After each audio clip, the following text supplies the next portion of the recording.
Hello and welcome. It is Eric Erickson here. It is Thursday. If you can't keep track at home, it's Thursday, May 7th. Welcome. The phone number, if you want to be a part of the program, 877-97-ERIC, 877-973-7425. Can we just, I got others, and I'll circle back to this, but this thought just hit me out of the gate. Can we stop seeing lectures by people against evangelicals who decided to support President Trump, given that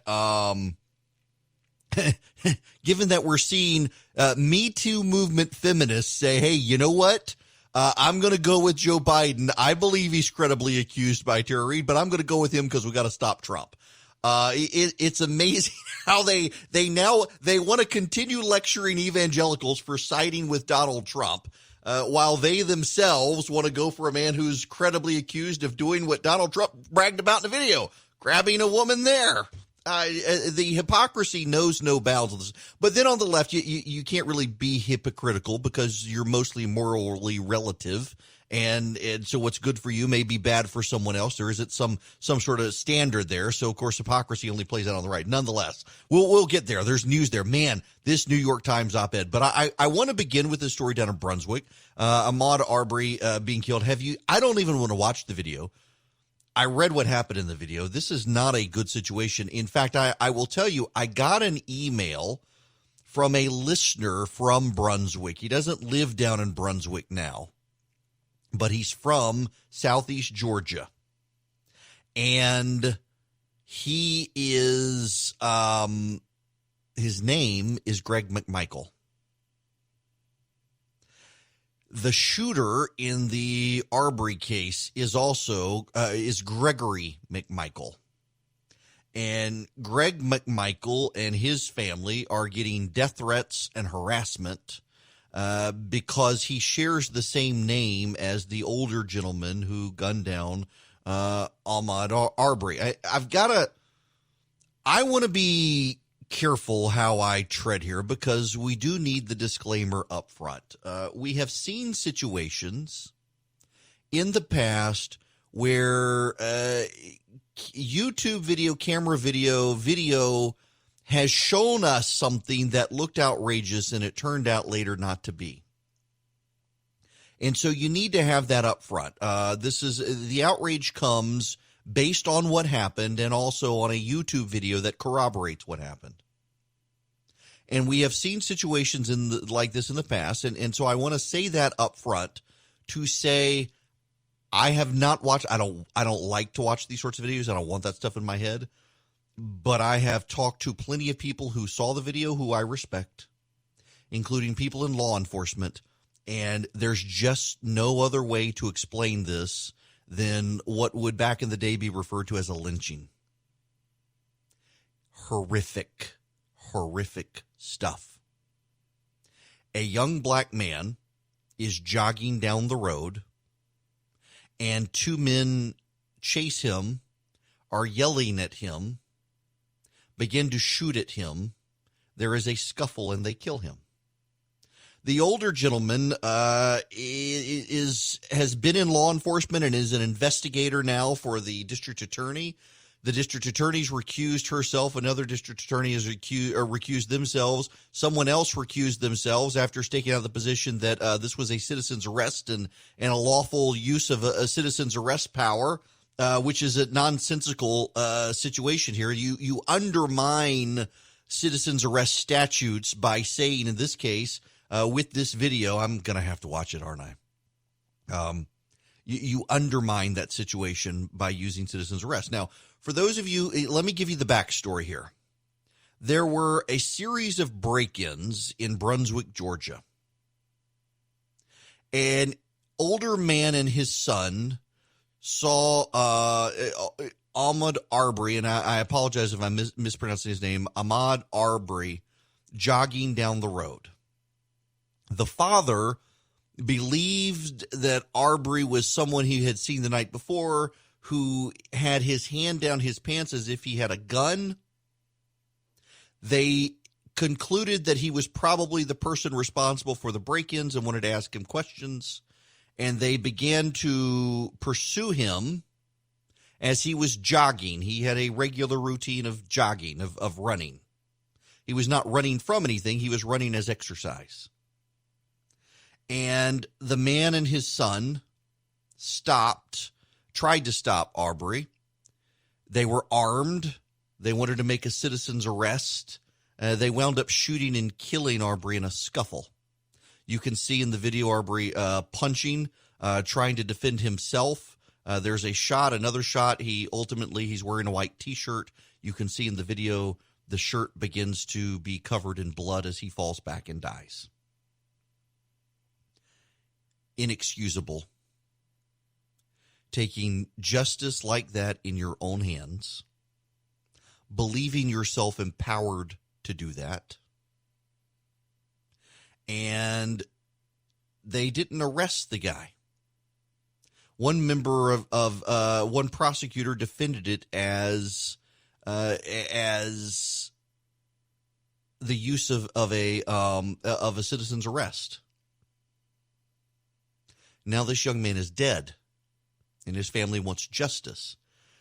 If you've ever read the book Praying for Sheetrock, you know about the racial problems down in southeast Georgia, McIntosh County, Glenn County, and the like. There is a history down there. I had to read that book. I want to say I read that book in high school and then had to read it again in college. It's actually a very good book, Praying for Sheetrock. But let's not deny that there is still racial injustice in the world. I use this anecdote so much, but Roland Martin, who was at CNN with me for a while, I remember, so I grew up in the Middle East. We didn't have race relation issues in the Middle East.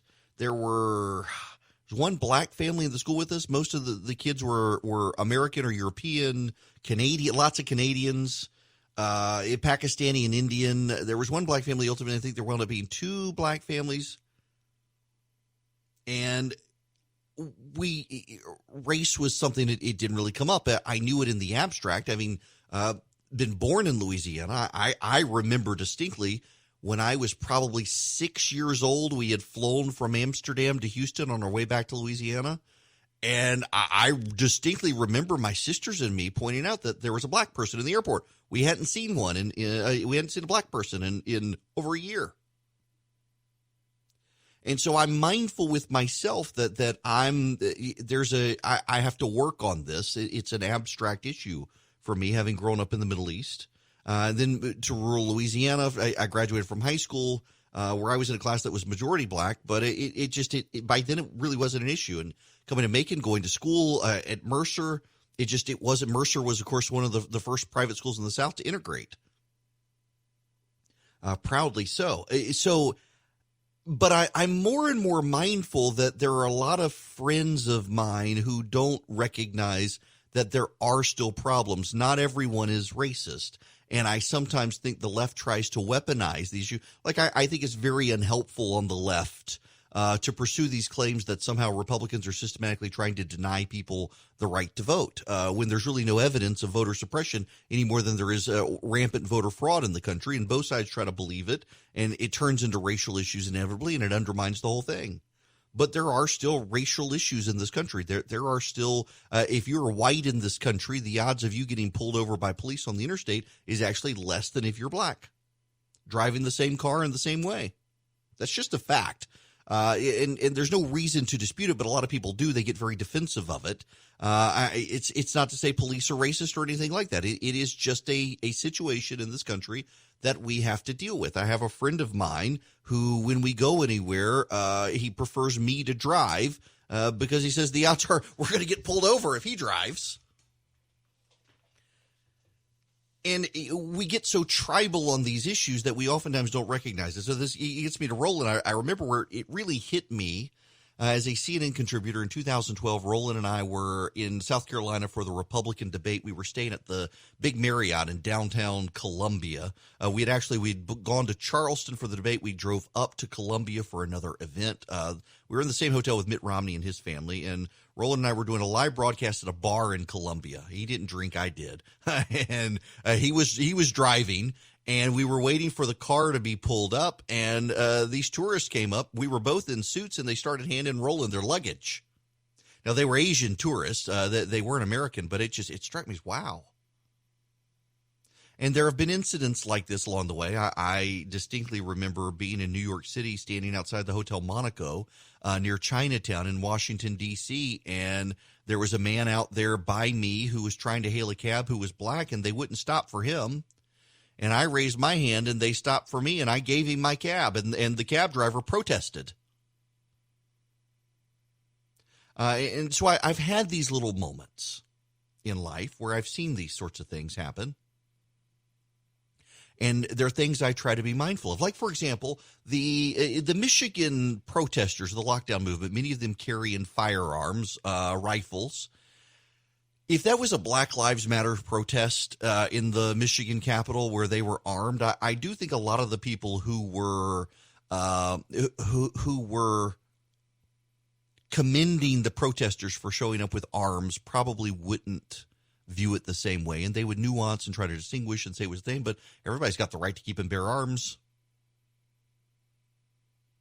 And so I see this case down in Southeast Georgia, and frankly, I'm a little bit encouraged by the number of people on the right who are as outraged by it as people on the left. And I got a real concern and fear that people are going to try to capitalize on that and politicize it, and I hope it doesn't get that way. There is, of course, this concern of the rush to judgment. We don't want a rush to judgment. But there needs to be a judgment. Justice does need to be done. And this is a tragic situation. It is nice, though, to see the uniform outrage. An outrage over a lack of charges, outrage over lack of arrest, outrage that the district attorney feels this needs to go to a grand jury as opposed to being something that the district attorney himself could oversee an arrest and press charges. But at least the process is working. We can see the flaws in the process, and it's working. We should be outraged over these sorts of things. You know, one of I had this fantastic class on the prophets in seminary. And the professor's he was fantastic. And we spent a good bit of time on Amos, which is really, it's become one of my favorite books in Scripture. Man, there's so much in there. And a lot of conservative evangelicals, they try to avoid Amos these days because so many of the social gospel left-wing people who don't really believe the Bible but like to selectively pick from it for their causes, that there's so much in there. And conservative evangelicals, they see the social justice people trying to cite Amos, and they kind of avoid it. But justice is a real thing. And justice is something that all of us should pursue. Justice is not partisan. Justice is blind. Justice is about delivering that which is due for penalty under law. You know, I actually take comfort in the doctrine of hell because there will be people who escape justice in this lifetime who I know won't escape justice in the next lifetime. And it's not up for us to worry about it, but it is up to all of us, I think, to have an obligation to seek justice. And there's a young man who is dead down in Brunswick, Georgia, whose family is seeking justice. And had there not been the outrage, and had there not been the YouTube video, and had there not been national exposure, they might never have gotten justice. And so I would tread carefully on saying people are thus far politicizing it. I have a fear that people will, but I think we also do need to recognize that had the exposure not happened to begin with, there might be no justice in this case. And maybe there is more. And if so, then we have an obligation to get that as well, to avoid the shooter and his son being unfairly besmirched and smeared. It doesn't look like there will be. It looks like it is what it is, and justice is demanded of this. And I'm sure the media will sweep in, and the media will make it all just even more seedy than it needs to be. But I would still keep my eye on the fact that justice needs to be done in situations like this. And it's unfortunate that so many of these cases require media exposure and YouTube videos and national outrage to get justice done. We should all be in search of justice. Hello there. It is Eric Erickson. You know, you're going to need to do this. You're going to need to engage.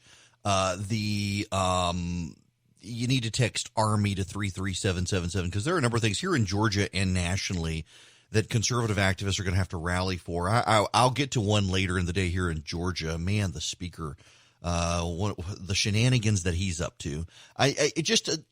First of all, I want to say I got a haircut. If you're watching on the live stream, yes, I finally, hallelujah, I was about to have a mullet. This is just, it's awful. The quarantine hair we got quarantine sourdough, and not enough people writing about quarantine hair. My wife got clippers and scissors to cut our son's hair, and I was really going to just scalp myself. And she informed me that when she was little, where she lived, that's what all the kids did, all the boys who had lice. That's what their parents did, and so please don't do that. So I didn't. I just let it grow, and it's been driving me crazy. So I was in Atlanta yesterday. And I had to get special permission to go to the office so that I go up. I needed to be in Atlanta anyway for something else, and decided I would get my haircut scheduled. And I went in. Corey, my barber, does a good job. I hadn't seen him in 2 months. I've actually been sending money to the barbershop just to help them out. There are several young guys in there who didn't have a big clientele base, and I wanted to help them. And I went in, and he was in a mask. Everybody was in a mask. You had to wait outside. And it's got cold and started to rain. Who knew we were going to have winter come back? I mean, we've had like 4 winters in Georgia. But I got my hair cut, and that was fantastic. And then I went and was able to see my buddy Chris Burns, and hopefully I'll be able to have him guest host soon so I can take a day off. But nonetheless, I did get my hair cut. A little bit more here on this justice issue. It's sad to see so many of these things get weaponized by both sides in this country right now. We've gotten really so tribal in this country, and I have more and more friends who wonder, can we actually, as a nation, stay united? And what I would really like to say is that we don't have to be except on the core things, and maybe we can't be on the core things. But I'm a big proponent of federalism, and I really do believe that federalism is the cure to what ails us. That if California, I say all the time, it gets me in trouble for saying it, but I'm going to say it again, and people get mad at me again. If California wants to have gay marriage and abortion, and Georgia does not, Georgia will eventually breed California out of existence just in population growth, but we should allow them to do that. If Vermont wants to have Bernie Sanders-style socialist medicine and Texas doesn't, Vermont should be able to, as long as Vermont can do it within its means. One of the downsides of this conversation about bailing states out right now is that many of the states that want to be bailed out are states that want to be bailed out for bad decisions they made, not for the burdens of coronavirus, and they're very much behaving like Republicans in the early 2000s. If you'll remember, after 9/11, the Republicans controlled Congress and the White House, and they went on a massive spending binge. And they said, well, it's war spending. It's war spending. If you don't support this spending, you're a traitor to the country. There were Republicans who made that argument. And all the war spending was budgeted for. We had the money for the war spending, but we didn't have the money for all the domestic spending they wanted to engage in with No Child Left Behind and Medicare Part D and the like. And by the way, notice Bush never gets credit for all that stuff anyway. Wanted to be liked by everyone, wanted to build unity, let Ted Kennedy write No Child Left Behind, and he didn't get credit. He's still reviled by some, except in contrast to Trump. There was no limit to the spending, and they hid behind the war. And right now what's happening is there's no limit to the spending, and they're hiding behind the virus. And a lot of the spending is necessary. When you shutter someone's business, they're entitled to fair compensation, and that's what PPP is about. That's what the low-interest loans are about. That's what the bailouts are about. I don't like it, but these people didn't close on their own. The government made them close. But then you've got states like New York and Illinois that made all sorts of bad decisions when it came to pensions and other things within their state, and they want to bail out for that as well. And Congress should toe the line on that. They shouldn't give them that. And I think Congress is going to cave overall on the issue, and that's really unfortunate. These issues shouldn't be partisan. It's just sad. Hello there, it is Eric Erickson here. Speaking of recipes, yeah, I know I need to get back to them. I'm sorry. I get emails now on a daily basis. Where are the recipes? I've been busy. It's amazing how quarantine has made me so busy because you know what it is? I've decided, this is my theory. Everybody else has been in the office except me. I work from home. My studio is at home. And now everybody is working from home, and in the office, you get slack in the office. People come by. I do this when I go to Atlanta. I never get to see my boss.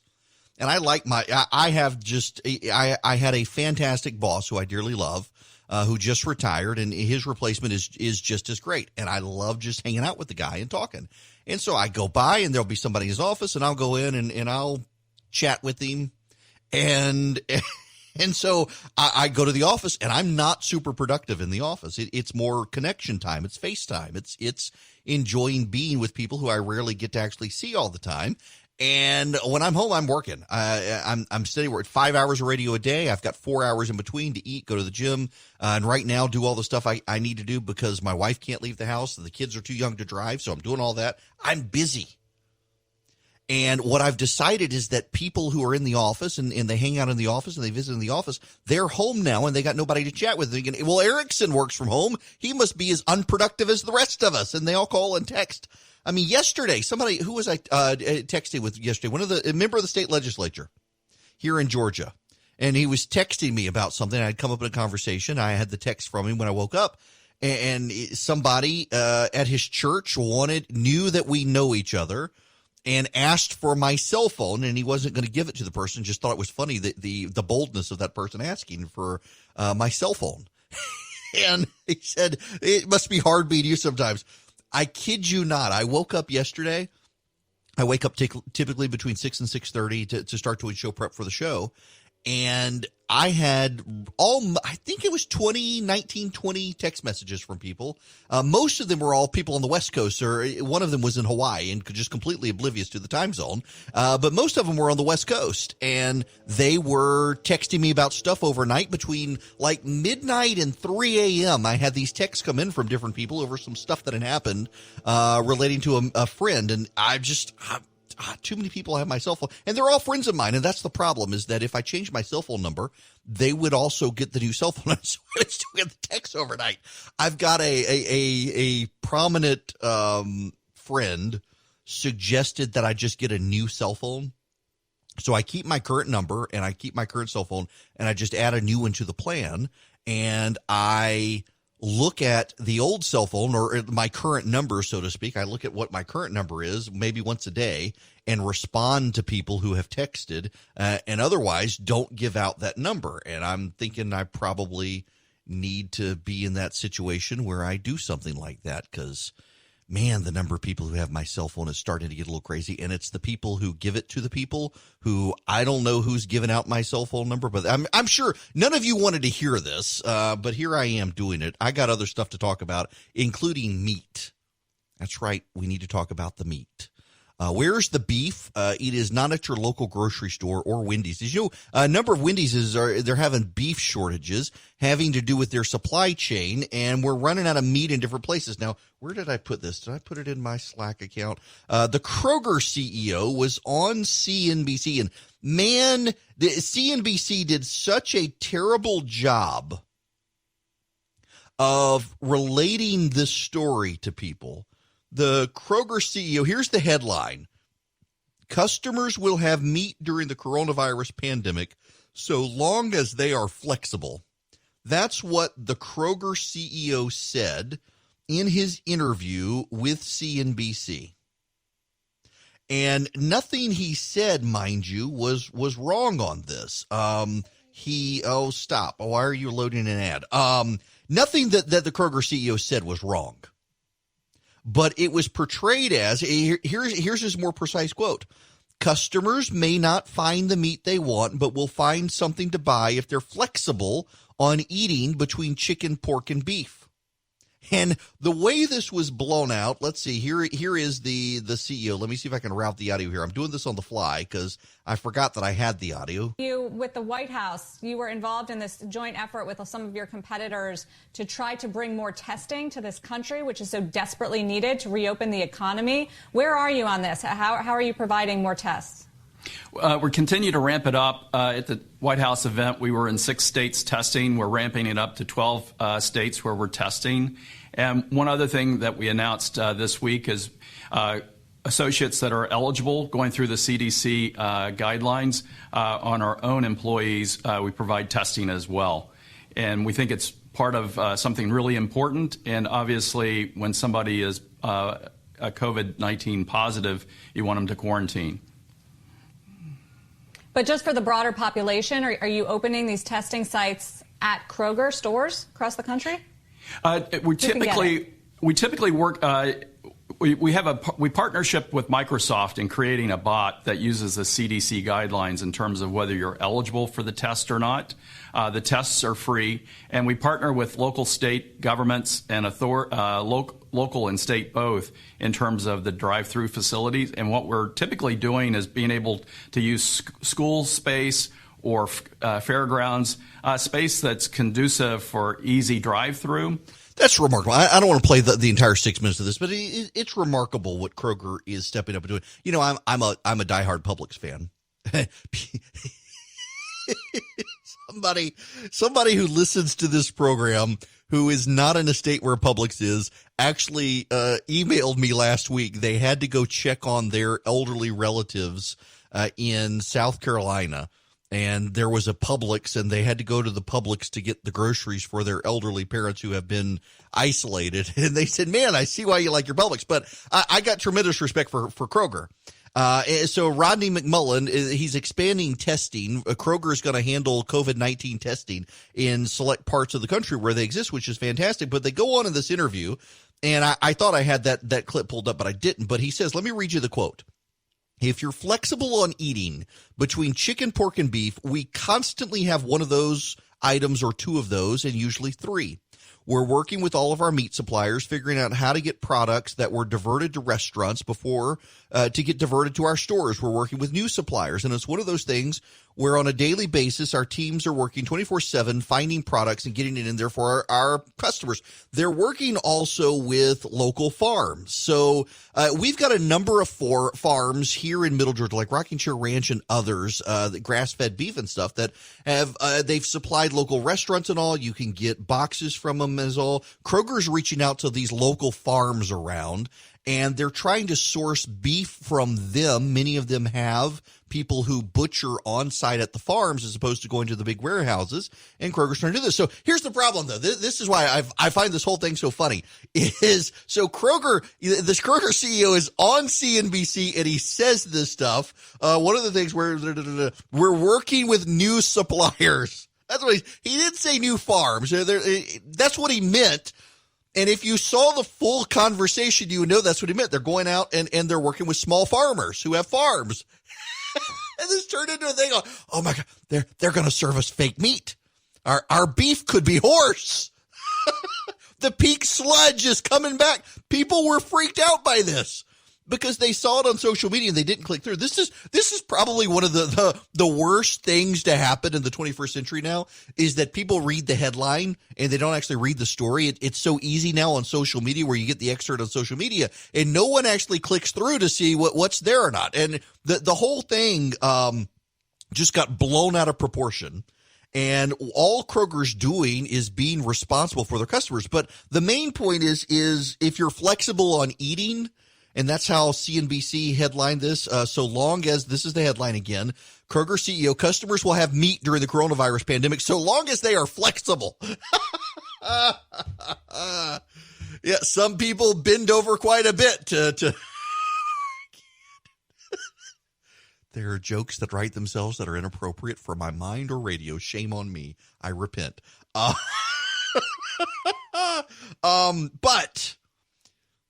I'm not going to say that. Oh, man, I'm about to get myself in trouble. Okay, I got to move on. So people heard this so long as they're flexible, and they thought that maybe they're going to introduce new meat products, the Beyond Burger, the Impossible Burger, that's going to become the standard, and this is our way of getting people to become vegetarian. No, what he meant is that when you go to the grocery store to go shopping, next week when my RecTech grill finally comes in, and I go to the grocery store, I may not be able to find ground chuck, but I may be able to find a pork loin. I may be able to find a chicken if I can't find the pork. I may be able to find a brisket if I can't find the roast. They will have meat. They will have beef. They will have pork. They will have chicken. They will even have turkey.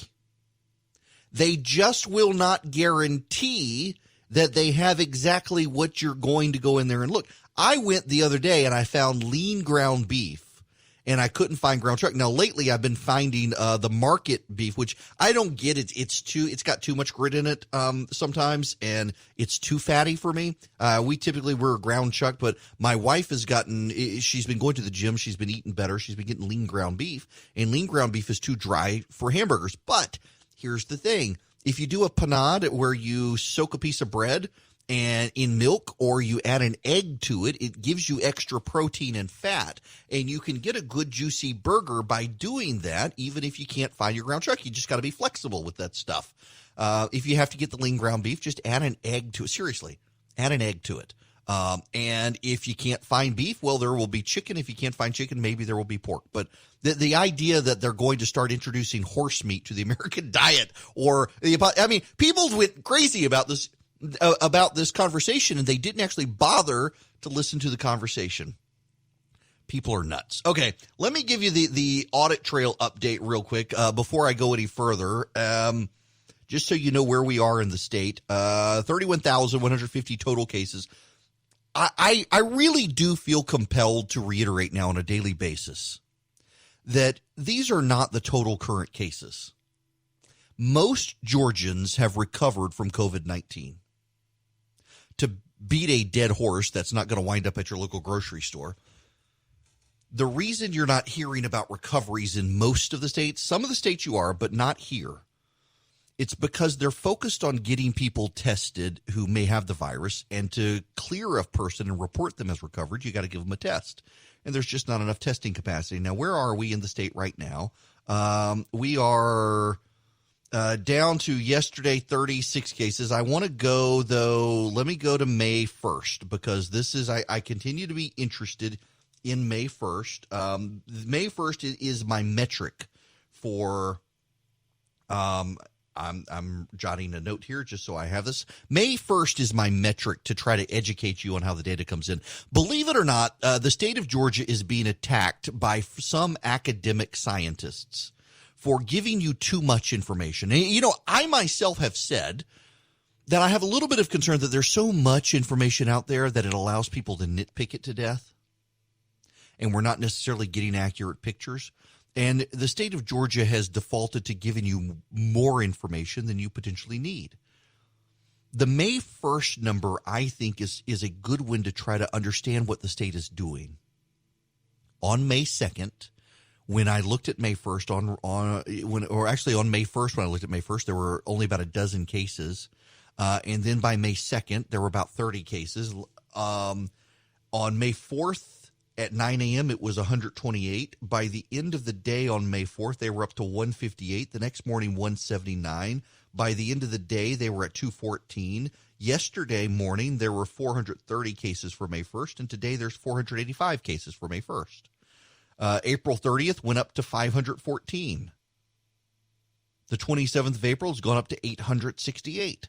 So you still got a good trend from April 27th. You had 868 cases to May 1st. You have 485 cases, and it'll probably hold steady there now. And we'll start seeing the second at 189 and the third at 137 and the fourth at 296. They'll start going up. One of the things we also see is you can fairly well plot out what days the weekend are, because you see these distinct drops, these significant drops, and those are the weekend days. But what the state is doing is in real time, as they get the testing results in, they continue to update their website. Now, some of that is delayed because some of that is local entities doing the testing. delay in sending the results. And that's why May 1st isn't fairly steady. It is slowly but surely over time updating the results. And what you still see consistently is Georgia has flattened the curve and we're on the decline. There are academics who are upset with Georgia providing you all of this information because they think Georgia is either providing you false hope or they are allowing the conspiracy theorists to get the better of you. And that's not true. Consider the RT rate, the rate of transmission. R0 is actually what it is. R0. If it's above 1, then the virus spreads. The higher above 1 it goes, the more it spreads exponentially. The lower or below 1, the faster it clears out. Yesterday, Georgia had been at 0.81. Today, Georgia's at 0.78. The trend lines are all in the right direction. I got to tell you, in all honesty, the data is with the governor. And when we come back, I want to talk about my friend Bethany Mandel. She was a trending subject on Twitter because she said basically that she and her kids, they're going outside now. They're done. They're done with the lockup. They're going outside. And literally people were referring to her as grandma killer and granny killer. She was a trending subject on Twitter. Soledad O'Brien came after her. You know, Soledad O'Brien used to be on CNN. Came after her, calling her granny killer, and others out there attacking her for saying they're going outside. They're tired of staying inside. She's a homeschool mom. Her husband works, and they're ready to go outside. And she's being vilified by the left for daring to say that as if she's going to kill grandma. And here's the thing. I've concluded this. Much of the moral indignation over ending the lockups now, over allowing people to go back now that we flattened the curve, all the goalposts moving, there is some of it that is an element of if the economy rebounds, it could help the president, so we need to keep people home so the economy doesn't rebound. But I think that's the minority. I think the majority of the people who are still intent on keeping everyone at home, even though we flattened the curve, are people who are scared, and they don't want to admit they're scared. And so they hide their fear behind moral indignation and outrage. I think that's what we're seeing right now. All right, I need to address this now. Let me just go on and nip this in the bud because I'm kind of shocked by the number of people who have been sending me this video overnight of the woman, Judy, what's her name, the doctor, the AIDS researcher who is discrediting Anthony Fauci. I've had family members send me this. Have you seen it? I've had readers and listeners send it to me. And have you seen it? Yes, unfortunately. I know this woman all too well. The woman who is being interviewed in this video was one of the leading AIDS researchers in America. And I don't know if she lost her mind or what, but she was arrested for stealing research, was fired. They wound up not prosecuting her. She went underground and came resurfaced as one of the world's authorities on anti-vaccine stuff. She's a big anti-vaxxer, has spread just done all sorts of damage to the way people think about vaccines. She is not a credible source. She does not like Fauci because Fauci, of course, has pushed back on the anti-vaccine stuff that she herself has pushed. And now I'm seeing people peddle this theory that Anthony Fauci is going to get rich off the COVID-19 stuff. That's not true, and you need to understand this. The way patent law works in the United States, institutions don't get patents. Patents are awarded to individuals. So, for example, when Steve Jobs was alive at Apple, you go look through the patent bureau and you'll find tons and tons of patents that have Steve Jobs' name on them. Ultimately, a lot of companies put individuals' names on patents as a way to retain those individuals. Those individuals are given all sorts of applause and credit for being on the patent of some unique device. Well, Anthony Fauci is on all sorts of patents because he is the head of the National Institutes of Allergy and Asthma, or whatever the title is, and they've engaged in a series of health research studies over the years that have gotten patents awarded to the federal government. Well, the federal government and the NIH and the like, they can't take a patent. It's got to be under someone's name. And so he, being the head of the organization, it's under his name, but by law, he can't profit off those patents. He is well compensated he's one of the highest paid civil servants in the United States, in large part because the federal government knows they need to pay him well to keep him from going into the private sector because he's that good. and he cannot profit off the patents. It is misleading for people to say that. I'm actually shocked at how this stuff circulates, and by the number of friends of mine who know me and who they're like, is this real? The woman is, you need to research who this woman is. She is one of the most harmful people in the medical scientific community in America today for the way she has poisoned people's minds towards vaccines. And she really is nursing a grudge against those who have kind of exposed the kookery out there. I mean, she was arrested for stealing people's research or some such at her office before she was fired. She used to be a brilliant, I don't know what happened to her. I have no idea. But there's something not right there. The moral of the story here is the reason people are treating this credibly is because it had a cinematic quality to it. It looked credible. It didn't look like a fringy video. You know, the aliens guy on the History Channel, if they filmed him with a cinematic quality with the red camera and the color coding and all of that, he would be like the philosopher king of planet Earth with the aliens. It turns out the aliens seem to be real, according to the New York Times.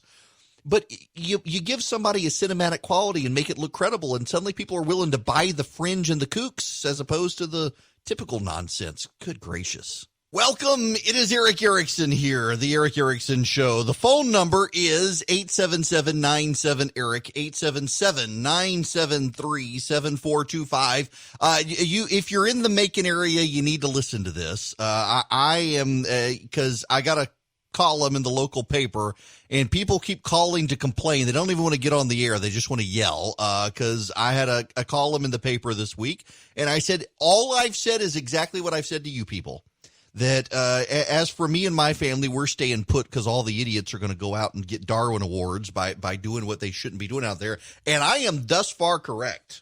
The number of people who are out and about not doing what they need to do because they're convinced they're never going to get the virus anyway, as I choke on my own saliva. We're staying put by and large. I went to the grocery store yesterday. It's actually kind of an interesting phenomenon. I had to go over to Publix yesterday. I went around lunchtime when I knew the crowd would actually be kind of light, and I was stunned by the number of people in masks. I was genuinely surprised by the number of people who were wearing masks, because I went in on Friday afternoon and then on Saturday, and no one was wearing a mask, so much so that I made sure I was wearing one. And then yesterday, everybody was back in a mask, which was good. But my goodness gracious, a number of people. By the way, shout out to Governor Kemp's office. Thank you for moving your press conference from 4 o'clock to 3:30. So maybe I'll have an afternoon radio show after all. I was fairly there's going to be a big press conference this afternoon as the governor updates people. You know what's fascinating is how the media just fawns over Andrew Cuomo. There's a story out now that New York is reporting more than 1,200 additional deaths from nursing homes. And those deaths come because New York failed to take preventative care to stop the virus from spreading in these nursing homes. And yet it's just absolutely insane that the media has this massive love affair with with Andrew Cuomo, largely because he's up there. And remember, when Donald Trump had his press conference a couple of weeks ago, one of the MSNBC anchors pointed out how many people died during that press conference. And everybody in the media thought it was fair. How many people died during the Andrew and Chris Cuomo show on CNN? Are we allowed to ask that? Are we allowed to? I don't know that we're allowed to ask. But I think it's fair. Now, speaking of fair, I got to say, where's this? Yes, where's this? Caitlin McInerney. McEnany. She's the White House press secretary. I love that she did this. Kayleigh, in a previous life, before you were press secretary, you worked for the campaign. And you made a comment, I believe, on Fox, in which you said President Trump will not allow the coronavirus to come to this country. Given what has happened since then, obviously, would you like to take that back?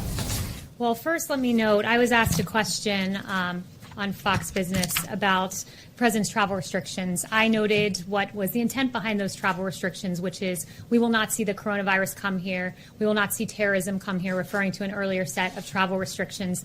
I guess I would turn the question back on the media and ask similar questions. Does Vox want to take back that they proclaim that the coronavirus would not be a deadly pandemic? Does the Washington Post want to take back that they told Americans to get a grip, the flu is bigger than the coronavirus? Does the Washington Post likewise want to take back that our brains are causing us to exaggerate the threat of the coronavirus? Does the New York Times want to take back that fear of the virus may be spreading faster than the virus itself? Does NPR want to take back that the flu was a much bigger threat than the coronavirus? And finally, once again, the Washington Post, would they like to take back that the government should not respond aggressively to the coronavirus? I'll leave you with those questions, and maybe you'll have some answers in a few days. And she walked out on them, and they started yelling questions at her. That was brilliant. I could watch this show. And by the way, you know what? I can't tell you how this was titled, but here goes. We'll just play Don Lemon. Let me say it louder for the people in the back. It is not about popularity. It's about getting the facts from the experts. And let me say it for everyone who is listening, who is part of the president's apologists. People were criticizing these coronavirus task force meetings and saying that they shouldn't run live, not that he shouldn't do them at all, but that they shouldn't run live without fact checks. That was the criticism. Not that they shouldn't do them. They should do them. But the president shouldn't be allowed to just drone on and give misinformation in real time that we had to scramble back and then double check and then give fact checks when many, many millions of people would believe some of the stuff that he had said and it was wrong. That's what the criticism was. They leave out the word live when they say people had criticized the networks for running them live. Why can't so? First of all, the presupposition here is that other presidents are honest and other White Houses are honest. Remember, Barack Obama said you get to keep your doctor if you wanted to keep your doctor, and the media defended him, and it turns out that was a lie. It's not like other presidents are honest. But they do want to hold Trump to a different standard, and Don is actually one of the people who complain repeatedly about airing these press conferences, and yes, airing them live. They would not air the full thing. Otherwise, they would selectively edit, and that was the point of airing them live, so the media can't selectively edit because Don Lemon himself and CNN have a propensity to selectively edit things. And the outrage over this is nonsensical, and it's fantastic to have Caitlin McEnany in there, who's thus far proven herself to be a competent White House press secretary who's willing and able to do this stuff. Because the outrage out there, the outrage factor of everything out there is dialed up a notch. Let me give you an example of the outrage factor out there. Bethany Mandel is a friend of mine who went viral on Twitter yesterday for a tweet. Let me read you her tweet. Actually, there's a series of tweets. I want to read you all the series of tweets. It's the last one that really stirred people up. Remember when we were told we had to flatten the curve and we'd lock down for a few weeks to ramp up PPE and free up ventilators, or else we'd have to start death panels? When did that turn into indefinite lockdowns and economic destruction? Because if it saves one life. This isn't about greed, it's survival. People can't buy food or pay rent or mortgages. Small businesses are closing. Dentists and doctors are going into the red. Schools are going to start closing. This is the destruction of society we're talking about.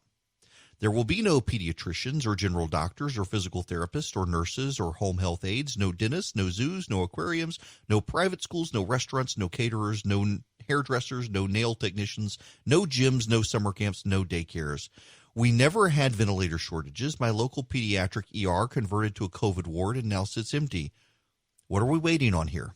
I genuinely like an answer. A vaccine? Because if that's it, our society will be absolutely wrecked in the meantime. You can call me a grandma killer. I'm not sacrificing my home, food on the table, all of our doctors and dentists, every form of pleasure like museums, zoos, and restaurants, all my kids' teachers in order to make other people comfortable. If you want to stay locked down, do. I'm not. Doesn't mean it won't be done responsibly. But I'm done. I feel lied to about the terms of this lockdown, and I regret ever trusting that it would be done responsibly.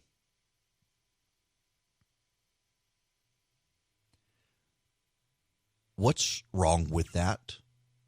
There's really nothing wrong with that statement. It's a reasonable statement. And I've been getting blown up for 2 months by listeners of this program for saying we needed to shelter in place. We're getting hate calls this morning. I can see the phones light up, and I finally asked Charlie, what's going on with the phones? Can people not get through? No, it's people calling to complain about my column in the local paper, the Macon Telegraph, that I'm staying home because the idiots out there have decided to go out and about as if nothing ever happened.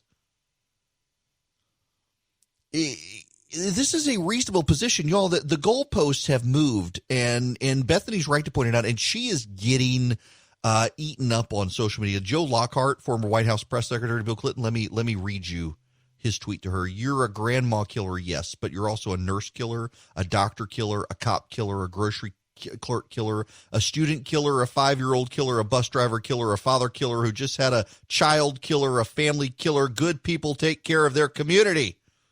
My last point to you, as much as I despise the selfish sentiment and the type of people like you, I'm going to stay inside to potentially save you, your family, and friends, and to save what's left about what's great about this country.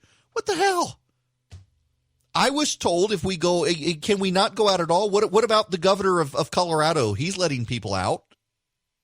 Is he wrong? Why is Bethany Mandel the bad guy when the governor of Colorado is letting people out and about? Other Democratic governors are starting to let people out and about. Why are they bad? Why isn't Andrew Cuomo bad when people are going to parks in New York City, many of them without face masks on? I saw the video yesterday. Why is she bad for pointing out that people's businesses and careers are going to be ended if we don't start finding out a way to get people out of their houses? And in the meantime, the left keeps moving the goalposts. I really do think there are a lot of people out there who are doing this because they don't want the economy to rebound. They're afraid it'll help Donald Trump. They saw the Reuters Ipsos poll that shows the president now ahead of Joe Biden on the issue of who can better handle the virus and who can better handle the economic recovery, and it has freaked them out. But there's a larger segment of the population that are just plain scared. They are scared, and they have every right to be, and it is understandable that they're scared. They are scared because there is a global pandemic of a virus. You cannot see it. Many people have it and don't even know they have it, and they give it to people who then react to it in ways that cause them to die. They are scared for themselves. They are scared for their parents or their grandparents. They are scared for their neighbor, understandably so. But they're hiding that fear behind moral outrage at others who aren't scared. They're hiding that fear as we know better for society and you're a bad person if you don't agree with us. There was a time where it was reasonable for everyone to shelter in place, whether you want to acknowledge it or not.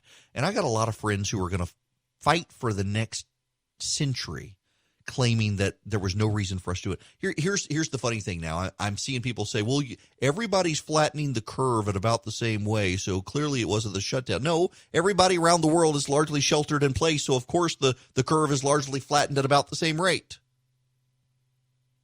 You know where the curve hasn't flattened? Sweden. But the moral outrage, I think, has a lot to do with people who are scared. And listen, I don't blame them for being scared. My wife's in the high risk category. I'm worried for her because of the idiots out there. And if you're going out and about, I'm not calling you an idiot. Don't hear that. I'm calling you an idiot if you're going out, you're not wearing masks and you're going out to large gatherings. Listen, if you go out and you're not wearing a mask, okay, just don't go into large groups of people. But, man, the video from Midtown Atlanta for Cinco de Mayo, the large gatherings of 20 and 30-somethings, who they're at risk, too. You know, there are 22 people in Georgia who had no pre-existing conditions under the age of 60 who died, and more than half of them are under the age of 50. Now, you're saying, okay, so what is that? That's 15 people? Yeah, it's 15 people with no pre-existing conditions who were under the age of 50 and they died from the virus. That's not a lot of people in the grand scheme of things. But you keep the virus spreading, the number goes up. There are people who think they're bulletproof because of their age, and they're not. More than a third of the people who get the virus have no pre-existing conditions, and a significant portion of them are under the age of 60. A very large proportion of them are under the age of 50, and they get the virus and they're still bedridden for 2 weeks. And they spread it to other people who spread it to older people who die. There's reason to be concerned. But have we forgotten how to be responsible? And that, I think, is Bethany's point. Have we forgotten to be responsible? She says she's going to go out and about. She's going to move. She's going to take her family out, and they're going to be responsible about it. They'll wash their hands. They'll wear their masks. They'll be responsible when they go out. Is she not allowed? Why must she be a prisoner in her home when the curve is flattened? The curve is flattened. Everybody said, flatten the curve. We can go out. All she's doing is expecting our leaders to keep their word.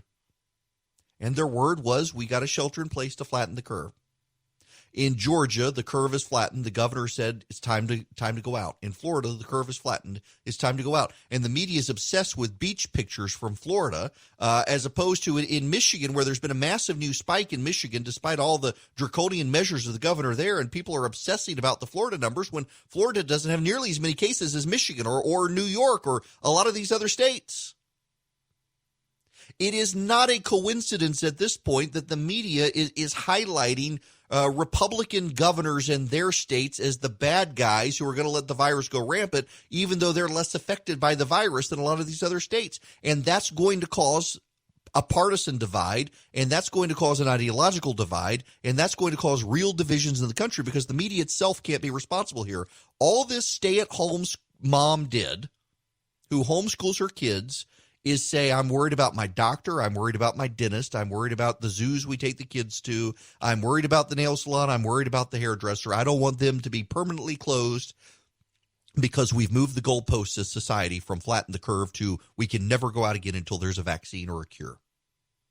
We're ready to go out. We're going to go out and we're going to be responsible. And she's been lit on fire for doing what millions of Americans are already doing, all because she had the audacity to not only say it out loud, but point out that government officials in her state and elsewhere have moved the goalposts without ever explaining why. I'm sorry to not talk about COVID-19 for a moment. I'm sure you're all disappointed, but we need to discuss Earl Thomas. Actually, I'm going to read the story for you. NFL star Earl Thomas is lucky to be alive after cops say his wife held a loaded gun less than a foot from his head after she allegedly caught him cheating with another woman. It all spelled out in court documents detailing a April 13th altercation between the Baltimore Ravens player, his wife Nina Thomas, and several other people. The Austin Police Department responded to a home in the Austin, Texas area at 3:41 a.m. after getting a call about a disturbance. When cops arrived, they say, we observed that a black female wearing an orange sweater with a knife in her hand, later identified as Nina Thomas, was chasing a shirtless black male, later identified as Earl Thomas, with a pistol in his hand around a vehicle. Cops drew their weapons and ordered both Nina and Earl to the ground, and they complied without incident. That's when the investigation got a little crazy. According to Nina's story, according to the court documents, Nina Thomas claims Earl, age 30, left their home earlier in the day after an argument over the NFL player's drinking. She claims that Earl's brother, Seth Thomas, picked him up. But a short time later, she decided to check on his whereabouts by logging into his Snapchat account. That's where she found video of Earl with another woman. Nina says she used Earl's Snapchat account to track his location to a nearby Airbnb rental home and says she called up two other women to help her confront Earl at the pad. This already sounds like a country music song. Nina claims she grabbed Earl's pistol, a 9mm Beretta, in the process with the intention to scare him. When the women arrived at the home, they discovered Earl and his brother Seth naked in bed with multiple other women. That's when Nina admits she pulled out the gun and put it to Earl's head, stating that she took out the magazine thinking the gun could not fire, but cops say Nina was unaware the gun had a round in the chamber. Cops say one of the women in the house shot cell phone video of the incident, which they say shows Nina pointing the gun at Earl's head from less than a foot away, and it can clearly be seen that Nina's finger is on the trigger and the safety is disengaged. Fortunately for Earl, cops say the Ravens defensive back was able to wrestle the gun away from her. Cops say the cell phone video also shows Nina striking Earl in the nose before it ends. Cops also spoke with Earl, who essentially corroborated the story, adding that Nina repeatedly hit him while he attempted to take the firearm away. In an interview with Earl's alleged mistress at the scene, she claimed Nina also threatened her and the other woman in the house, pointing the gun at them and yelling, "I got something for all you hoes." Who among us hasn't? Oh, wow. Oh, my goodness. We should pray for them. Let's see, on Instagram now, Earl Thomas says, "Stuff like this happens, bro. We're trying to live the best life we possibly can, but sometimes it doesn't go as planned." Yep, that sounds like a Joel Osteen sermon right there. We're trying to get our best life now, but sometimes it doesn't go as planned. Who among us hasn't? Oh, my goodness gracious. I got nothing. I felt like we needed a break from the virus, and well, there you go, folks. Question. I have a question. Do evangelicals still have to be lectured about supporting President Trump when the whole believe all women crowd has decided to go with the one who's actually accused of grabbing a woman there? It's a relevant question, I think. It is a question that they have. The whole believe all women stuff is kind of out the window. Where is this? The Washington Free Beacon. Where did I put this link earlier? Oh, come on. Washington Free. There we go. The woman who helped write the Violence Against Women Act says she doesn't believe Tara Reade. The attorney who drafted the violence, this is Elena Goodman at the Washington Free Beacon, the attorney who drafted the Violence Against Women Act with Joe Biden in the early 1990s, says she doesn't believe Tara Reade's sexual assault allegations against the former vice president and questioned whether the Russian government or Bernie Sanders are behind the claims. Victoria Nourse, who also served as Biden's chief counsel in 2015, told the Free Beacon by email Reade's allegations against Biden don't make sense based on her personal experience with the former vice president. She also pointed to Reade's changing story and said that Biden once saved her when Nourse was sexually harassed by a public official in the 1990s. "I never worked with Tara Reade," she says. "I never heard of her. I don't think the allegations make sense at all to the Biden I know." Oh, the Biden she does. You know, people said the same thing about Brett Kavanaugh. These allegations don't make sense based on the Brett Kavanaugh I know. These allegations don't make sense based on the Brett Kavanaugh who I went to high school with. But it didn't matter then to her or any of the others. But suddenly it matters. It's like, you know, you interview the people who lived next door to the serial killer. He kept to himself, but he was a very nice guy. Had lovely roses in the backyard.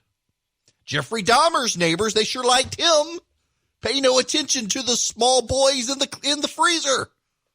Now, I'm not saying that's Biden, no, but you know what I mean. You interview the mass murderers' next door neighbors or their family. He was always so well-meaning. He always cut our grass for us. He always had such nice roses. He was such a lovely young man. Doesn't seem like him at all. That's not the serial killer we knew. That's not the senator we knew. The Republicans made Denny Hastert Speaker of the House in the 2000s because he seemed like the safe bet after Newt Gingrich's collapse. And turns out he was a child molester, gone to jail for it. Who knew? He seemed like such a nice Speaker of the House. The way he held that gavel, just no one would have expected it. I mean, come on, people. All the people who say, you evangelicals, you're just sacrificing your values to support a serial philanderer who grabbed who he's on tape saying he would grab a woman there. And now suddenly they're supporting Joe Biden, who apparently did grab a woman there. I mean, Trump just bragged about it. Biden apparently did it, or at least he's credibly accused of doing it. And they're like, you evangelicals, you're such hypocrites. Where's this New York Times story? I failed to accurately, I can get into this New York Times website. The woman who wrote in the New York Times op-ed page that it turns out she actually believes Tara Reade. And she's voting for Joe Biden anyway. Did they bury this? Where is this? Yes, she believes Tara Reade. And yet she has decided that she's going to go with Joe Biden anyway because it's better to stop Donald Trump. She actually wrote the book on sexual harassment. She literally wrote a book on sexual harassment. And this woman, yep, here it is. Linda Hirschman is the author most recently of Reckoning, the epic battle against sexual abuse and harassment. Y'all, hold on to your hats. I'm going to read this woman's op-ed. Let's be clear. I believe Tara Reade. I believed Anita Hill, too. Remember the buttons? I wore one. Now, what are these buttons she's talking about? I think I know what she's talking about, but, oh, yeah, I believe Anita Hill. It was even, so there was a show when I was a kid called Designing Women. It's actually a really good show, but it was Linda Bloodworth Thomas and someone else. I think her husband, they wrote the show based in Georgia. You know the show, the Sugar Bakers and whatnot. They were interior designers. And during the Anita Hill, Clarence Thomas stuff, they all wore buttons that said, I believe Anita Hill. And they did a whole show about it. Well, this woman says she wore one. What's the constant here? Joe Biden, then the bumbling head of the Senate Judiciary Committee during the Clarence Thomas confirmation hearings, now the presumptive Democratic presidential nominee. Long before Ms. Reade, before the reports of the rubbing and the sniffing, I interviewed an advisor to Ms. Hill who said she'd tried to warn Mr. Biden of what was happening in the Thomas hearings, how unchecked Republicans were smearing an upright woman's character. But the United States Senate was still very much a boys' club back then, the advisor told me, and there was no getting through to him. Democratic primary voters knew all about Mr. Biden's membership in the boys' club when there was still time to pick someone else. Alas, so what's a girl to do now? Discounting Ms. Reade's accusation and, one after another, denigrating her corroborating witnesses calls for endless new evidence. Avowing that you hear her is nonsense. We are now up to 4 corroborating witnesses, including one contemporaneous corroborating witness unearthed by Rich McHugh, who was Ronan Farrow's producer at NBC News during the Harvey Weinstein Me Too reporting. And we've got one Larry King Live tape of her mother. So stop playing gotcha with the female supporters of Mr. Biden or the Me Too movement, making them lie to the camera or perhaps to themselves about doubting her to justify their votes. I'll take one for the team. I believe Ms. Reade, and I'll vote for Mr. Biden this fall. What? Wow. Suck it up and make the utilitarian bargain. All major Democratic Party figures have indicated they're not budging on the presumptive nominee, and the transaction costs of replacing him would be suicidal. Barring some miracle, it's going to be Mr. Biden. So what is the greatest good or the greatest harm? Mr. Biden and the Democrats he may carry with him into government are likely to do more good for women and the nation than his competition, the worst president in the history of the republic. Compared with the good Mr. Biden can do, the cost of dismissing Tara Reade and worse, weakening the voices of future survivors, is worth it. And don't call me an amoral realist. Utilitarianism is not a moral abdication. It is a moral stance. Utilitarianism arose from the Industrial Revolution, a time of terrible economic inequality and abuse. It was intended to make a moral claim for the equality of all creatures who can feel pain and experience pleasure. Weigh it! Don't a few extra cents for each worker matter more than the marginal dollar for the boss? Weigh it! Won't the good for all the Americans who will benefit from replacing Donald Trump with Joe Biden, including the masses of women who will get some crumbs, count for more than the harm done to the victims of abuse? Utilitarian morality requires that I turn my face away from the people I propose to sell out. Monica Lewinsky, Tara Reid, this is agonizingly hard for me to do. Pretending not to believe the complainants, which is what is taking place with Ms. Reid, or that they're loose nobodies, which is what the media did to Ms. Lewinsky. It's an escape from the hard work of moral analysis, and it adds to the harm. My goodness gracious. It all boils down to killing kids. There is your ultimate utilitarian argument for this woman, that it is my body, my choice, my career, my child. I can kill it if I want to. Utilitarianism is a largely discredited philosophy because of that. It just treats people essentially as utensils. That's not where utilitarian comes from, mind you, but still. People are expendable in the quest for the greater good. And this woman's making the utilitarian argument that she believes Tara Reid, Joe Biden grabbed her by the you-know-where like Donald Trump bragged about doing, but women will get more for it. This is very much the argument that feminists made for Bill Clinton in the 1990s. It's funny to see it all come back after 3 years of moral preening about evangelicals siding with Donald Trump over Hillary Clinton. Suddenly, the left is doing the same darn thing. They got to go with Joe Biden because he may be bad, but he's not as bad as Donald Trump. They got to go with Joe Biden because he may have done it, but Donald Trump's done it to more women. They got to go with Joe Biden because Ruth Bader Ginsburg needs a replacement. Striking, is it not? I mean, this is where we are. At least some of them are being honest. I mean, we really what is this woman's name again? Linda Hirschman. I mean, she deserves applause. Honestly, she deserves our respect for being open and honest. There are a number of women out there right now. Stacey Abrams, for example, who's just coming out and saying, "Nah, I don't believe it." New York Times looked into it. I don't believe it. That's not the Joe Biden I know. That's not the person I know argument. It is the same argument that conservatives use for whatchamadiggy for Brett Kavanaugh, and the left wouldn't buy it. You may just not know the real him, they would say. But they're perfectly willing to do it for Joe Biden. Man, hypocrisy knows no bounds now.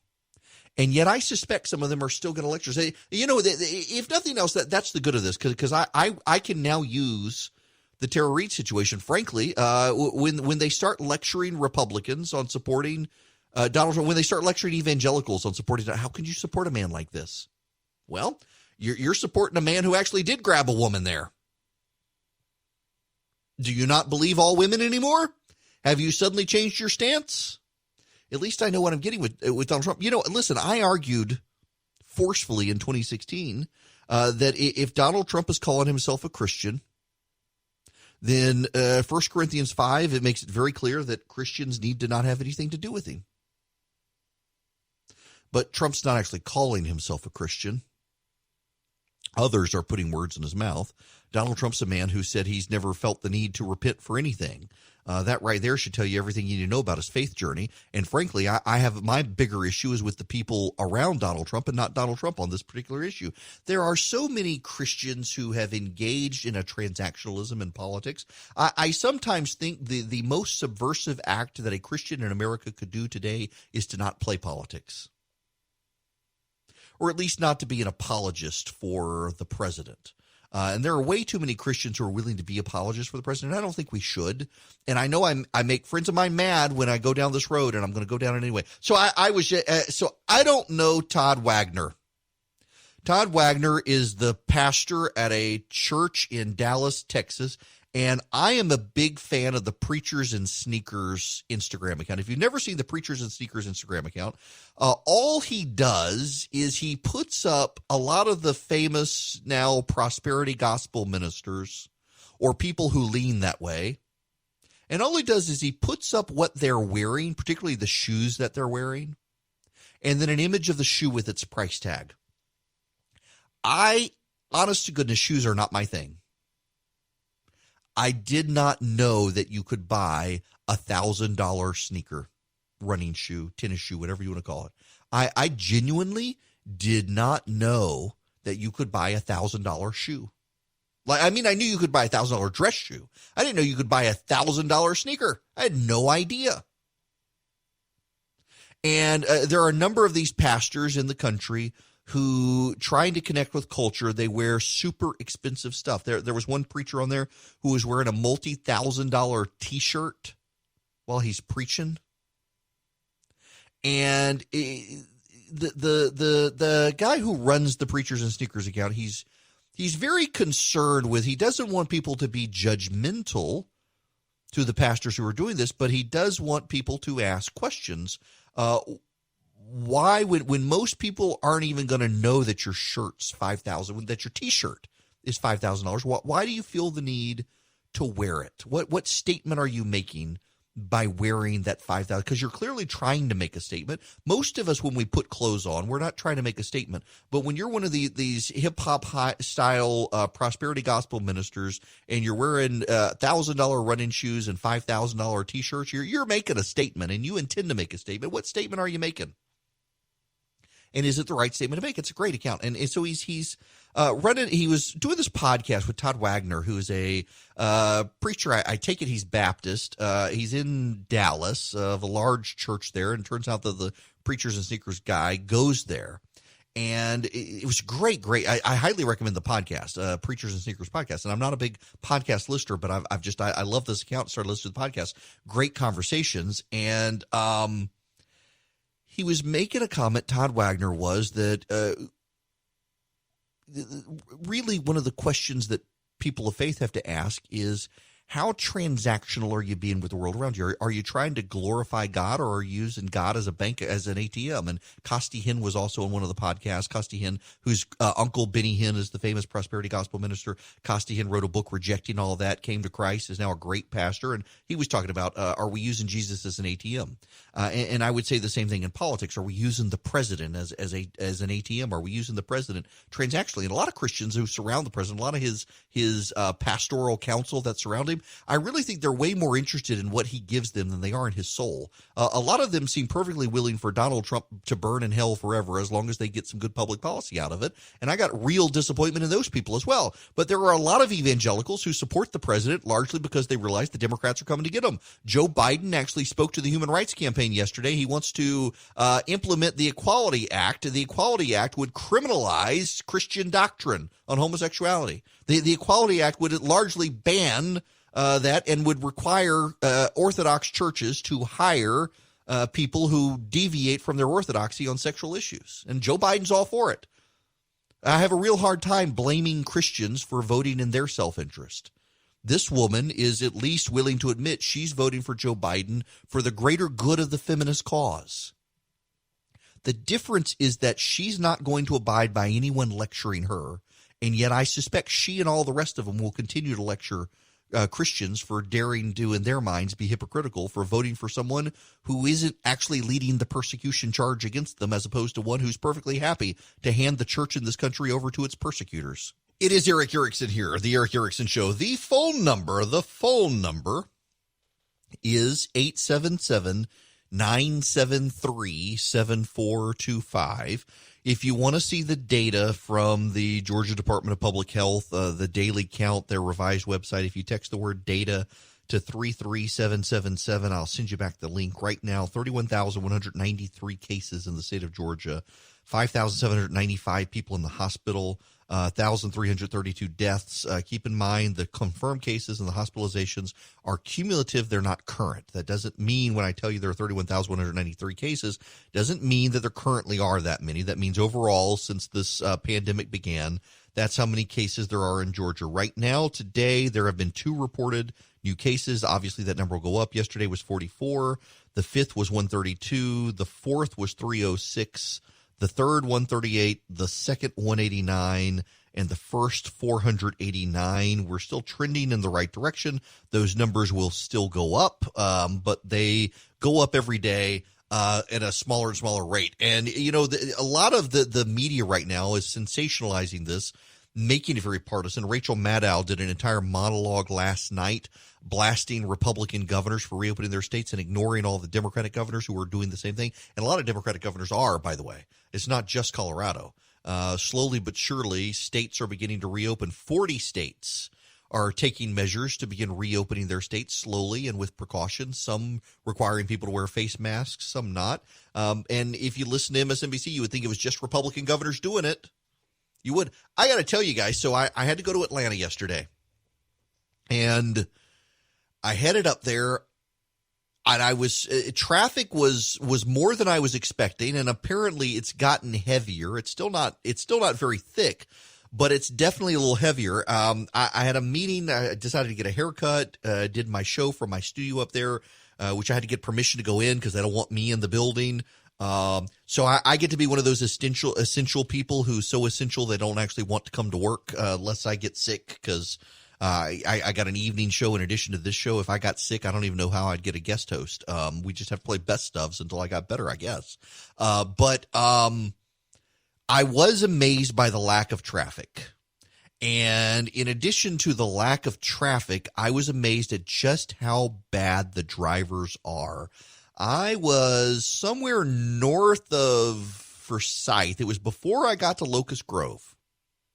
The number of people in the left lane who were driving slow, which was infuriating. They wouldn't even pass the person next to them. There really should be no punishment for someone who blows up a car in front of them for driving slow in the left lane. You should really be able to annihilate the car in front of you, run them off the road. If they die or not, no sympathy for the slowpoke in the left lane who won't move out of the way for everyone to go past. I'm sorry. I'm very law and order on that. It is against the law, and you should be punished. And if it's the person behind you is allowed to run you off the road, and if your car doesn't have airbags or you're not wearing your seatbelt, well, okay, I'm sorry, but you shouldn't have been in the left lane driving slow. This is increasingly my number one pet peeve. And sure enough, there's no one on the road yesterday, and there's some slow idiot from Florida in the left lane who won't get out of the way with 10 cars backed up behind him because he won't go around the car next to him that's in the middle lane who's actually driving the speed limit. Nope. Well, can't hit the pedal at all. Can't slow down and get behind that guy. Got to stay right. Oh, just infuriating. Anyway. But there was a guy in a Lexus who was on a flip phone, which I didn't even know they made, and he was weaving in and out of traffic, and I had to slam on my brake because he nearly ran me over. I was stunned by the number of people. It's like everyone forgot how to drive while they were locked up. Why, hello there. It is Eric Erickson here, the Eric Erickson Show. The phone number, if you want to be a part of the program, 877-97-ERIC, 877-973-7425. All right, we got to go start this hour with a phone call from Tony in Sandy Springs. Tony, welcome to the program. Hey, Eric. I wanted to talk about this Shelley Lutheran, I guess her name is. She's the hairdresser in Texas. Yeah. But I will say, if I may, real quick, the situation in Savannah, those guys, they need to hang for what they did. But anyway, as far as down in Texas, I think this is one of those situations, and I'm just so angry about it. This is one of those situations where Benjamin Franklin once said, if you trade security for a little bit of freedom, if you trade freedom for security, you deserve neither. And I think, and I respectfully will have to disagree with you about all the quarantines and stuff, because this quarantine has made innocent, hardworking individuals into criminals, basically, putting them in jail for just exercising or trying to earn a living or whatever, all because of a virus. We didn't do it for other viruses. 33 million jobs are now gone. And now look what we have as a nation. Is this really a nation anymore? I mean, is it really worth even saving or worrying about anymore if we're going to be putting people in jail just because they want to work? I think you got a valid point on the overreaction of a lot of governments. I mean, take, for example, Gretchen Whitmer, the Michigan governor, who apparently says that hoses, pool supplies, and seeds are not essential, and grocery stores will get in trouble if they sell them. Or in California, you have the person jogging solo on the beach who is arrested by the police for doing that. The inability of local governments and state governments to discern. But I would disagree with you in this regard. For most viruses, no, we don't do this. In the Spanish flu, states did. 50 million people still died worldwide from the Spanish flu. And the precedents being used now are precedents that were established during the Spanish flu global pandemic. And I just because the odds are you're not going to get the virus doesn't mean that hospitals wouldn't get overwhelmed. We've seen hospitals get overwhelmed. I think we have to discern here that states have police power, and when there's a global pandemic like this, states can take action. And the question is, how do they take action, and will they be held accountable? And I think some of these people do need to be held accountable. And I'm very torn, and I want to be very honest that I'm torn on Shelley Luther. Shelley Luther is a small business owner in Dallas who is on the verge of bankruptcy. She owns a salon, Salon a la Mode in Dallas County. And there's a shelter-in-place order from the governor of Texas, as well as from county and city officials, preventing hair salons from reopening, and she decided to reopen anyway. She was given a citation and a cease and desist order, and she persisted in continuing to open her business and wound up putting her in jail. She said she won't close the business and she won't pay the citation. Let me explain why I'm torn on this, because I'm so sympathetic to this woman. And I think it is ridiculous at this point. And I think that she should be able at this point, as Texas has flattened its curve, to be able to do her business. But I also believe we got to respect the rule of law. And there are ways to challenge the rule of law. And one of the ways of challenging the rule of law should not be defiance of the rule of law, unless the rule of law is just absolutely contrary to God's law, for example. And you know, God actually, in 2 Peter, for example, or 1 Peter, there's an entire dissertation by Peter on you got to respect the law. If you're a person of faith, you got to respect, unless the law conflicts with God's law, and nothing here conflicts with God's law, unless you're going to be really twisty with God's law, like the devil was trying to tempt Jesus. There's nothing here that conflicts with God's law between the state law. I think it's wrong. I think it's an overreaction. I think it's bad. I think there's going to be an election, and the people who did this need to be thrown out of office. And I think that there needs to be a pardon. The governor in Texas is prohibited from pardoning directly. That's something that a lot of people are missing, that you have to have a pardon committee. There's a pardon board in Texas. The pardon board has to offer up a pardon. I think she needs to be pardoned. I think the system needs to work in that regard. But I also think that we have an obligation to respect the rule of law. And I think there are a lot of people on the right who don't appreciate the extent of the virus, the damage the virus can do. I think there are a lot of people on the right who are peddling in conspiracy theory, who are willfully trying to ignore the truth of the virus, the truth of the death toll, the truth of the body count, the truth of the extent of the pandemic, the truth of transmissibility. They're peddling these videos. I get them now all the time. You had the two doctors in California. You had the woman who's attacking Dr. Fauci. I get these conspiracy videos that we're supposed to question everything we hear on CNN, but by God, this video on YouTube from someone I don't understand, it's got to be the truth. It's gospel truth because I saw it on YouTube. It's more complex than a lot of people want to acknowledge. And if I were the governor of Texas said compliance with executive orders during the pandemic is important to ensure public safety. But he did not say he disagreed. He said it was an overreaction. The Attorney General in Texas, I agree with Ken Paxton that it's an overreaction. He wrote that it's a shameful abuse of judicial discretion, which seems like another political stunt in Dallas. But I gotta say that you got this owner of this salon in Texas, and the Texas authorities tell her you got to close up shop. And she not only says she's not going to close up shop, but she's not even going to pay the fine. And then they said, if you'll just close up your shop, we're not going to put you in jail. And she said, no, I'm not going to do that. And so they put her in jail. She's not a martyr to any cause. I understand her need to make money. You know, I have been paying my barber for 2 months for haircuts and haven't been able to go get them. I have been paying extra money to the barber shop because there are multiple barbers who work in the barber shop who I'm not their customer. And yet I have been sending them money to make sure they could put food on their table. And I don't say that to brag about me. I say that to say, why doesn't this woman have customers who are willing to sustain her through this so that when she can open up, she's able to open up? I understand why she's doing it, but I also understand that we've got an obligation to follow the rule of law.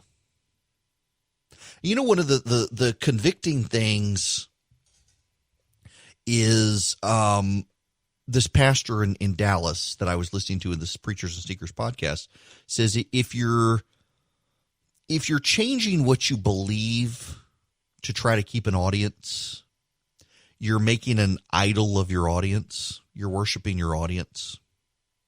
And I know what I'm saying right now. Most of you fundamentally disagree with me, and you're more than welcome to call in here. I don't mind people calling in and disagreeing with me. And I'm glad that I have a show now where I don't have to stop every few minutes for traffic, and I have a longer time to talk, because I'm deeply torn on this issue. I am deeply sympathetic to this hair salon, but I'm also frustrated because, you know, I have paid out of my own pocket these last couple of months to make sure that when we were open back up, my barber would be there for me. And I went yesterday and I got a haircut, and I tried to pay him for the haircut, even though I paid for 2 months. Way more than what individual haircuts were worth. I've been paying to make sure that this place would be open, that they would be able to meet their rent, and the barbers who work there would be able to put food on their table. And I'm not saying this to pat myself on the back. I'm saying this to say, where the hell is this woman's customers? Why aren't they doing this for her? So that she's not put in this position to have to do this. Why is it all on her defying the law? Why aren't people coming forward to help? But when it comes to the rule of law, there are laws with which we must comply. They don't violate God's law. And so we got to honor the law. You got to honor the emperor. You got to honor the president. You got to honor your local governmental officials if you're a person of faith. And she's apparently a person of faith. So she's actually committing sin.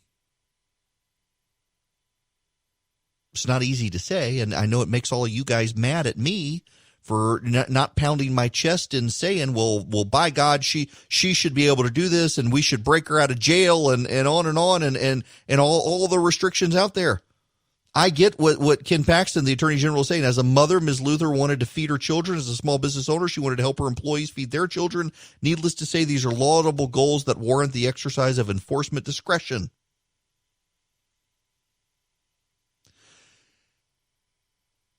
It's not an easy situation. And it frustrates me that people can't see that it's an easy situation, because one side says it's so easy, she just needs to stay home. And the other side says it's so easy, just let her go back to work. If you don't want to go there, you don't have to go there. And the reality is there's a global pandemic, and a large portion of the people who get this virus don't know they're infected, and they spread it to people who get really bad cases of it, and ultimately they overwhelm hospitals. And we've seen the overwhelmed hospitals. Go talk to the doctors at Piedmont Healthcare in Atlanta. Talk to them about what they're seeing. I have.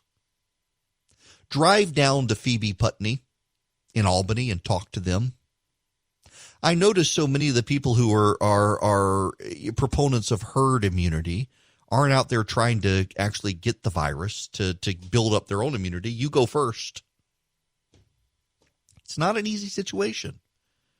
And part of this is the media now tries to make everything so easy and tries to make everything so black and white. It's one thing on Fox. It's one thing on MSNBC.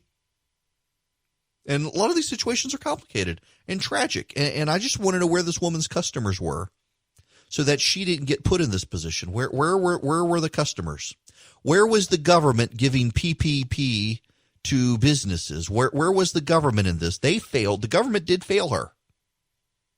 Her customers failed her. But she's also failing her civic obligation as well.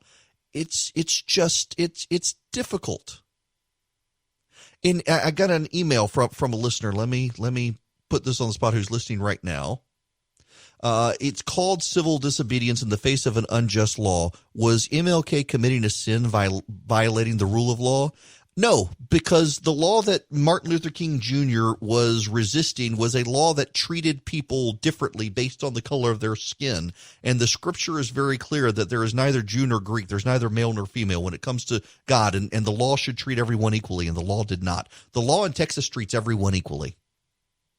The law in Texas that this woman violated was treating all of these businesses equally. Every hair salon in Texas was treated this way. You can say it's an unjust law, but that's I think it's an unjust law that I can't blow up the car in front of me that's going 45 in the left lane on the interstate. Why can't I do that? Well, but you're violating someone else's liberty when you do that. Okay, you're spreading the virus around when you open and you don't even know it. See, it's a complicated issue, and you're trying to make it simple. You say, I don't like this. It's unjust. It's like my kid doesn't like a 10 o'clock bedtime. Is it unjust? Your inability to nuance these positions is what gets us all into trouble these days. It's a complex situation. And ultimately, as someone who's been doing what I can to make sure that other people don't have to do situations like that, I'm frankly frustrated with this woman's customers. Why are they not loyal to her? That they want to come out and rally and cause a stink, but they don't actually want to take care of her? I think that's where I am. This woman should not be in jail. Let's bottom line. She shouldn't be in jail. There's a pandemic out there, and they want to throw her in jail? No, she shouldn't be in jail. If you're going to fine her. If you're going to board up her door so she can't get in and reopen her business, do that. But she has no business being in jail. I am there. It's stupid to put this woman in jail. But I also think it's ridiculous to say, you know what, I don't like this law, so I'm going to ignore it. There are plenty of laws I don't like, but I don't get to ignore them. Neither do you. Wow. My mom texted me during break. I had missed this story. My goodness gracious. A woman in Charleston County, she was at Kiowa Island, got attacked by an alligator, was killed by an alligator. It turns out she had gone there to do a home visit to do a woman's nails. The woman attacked and killed by an alligator in a gated community on Kiowa Island was visiting the homeowner to do her nails and was trying to touch the animal when it grabbed her. After briefly getting away from the alligator Friday, the woman stood in waist-deep water in the Kiowa Island pond and said, I guess I won't do this again. But the alligator grabbed her in its jaws again and took her under, according to a supplemental police report. What? Cynthia Covert, 58, died of drowning before the deputies were able to shoot and kill the alligator and use poles to get her out of the pond. Covert came to Kiowa Island, a gated community, to give the homeowner a manicure on Friday. The woman told deputies Covert typically was professional in her salon, but was relaxed and excited at the home, talking about her boyfriend's visit from Tennessee, and brought a glass of wine with her. Covert saw the alligator while working on the woman's porch. When Covert finished, she started taking pictures of the alligator.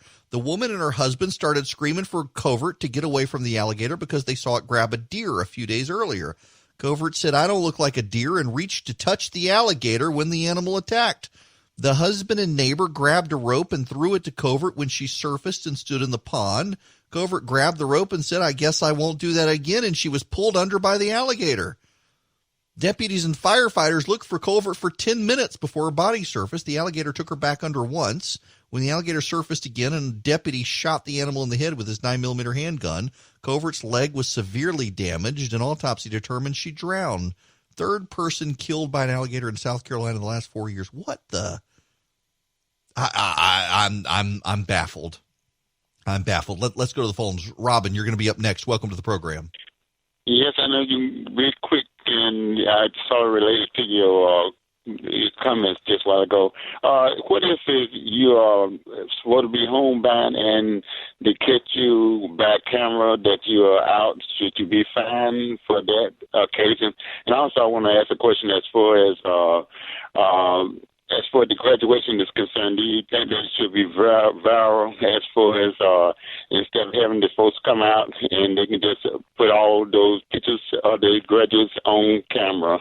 And I'm going to let you go because I know you short on time, okay? Well, I appreciate it very much. First, what to do with the graduates? I think the graduates, I struggle with the graduates. I've got a nephew who's graduating this year, and they're not going to be able to do graduation.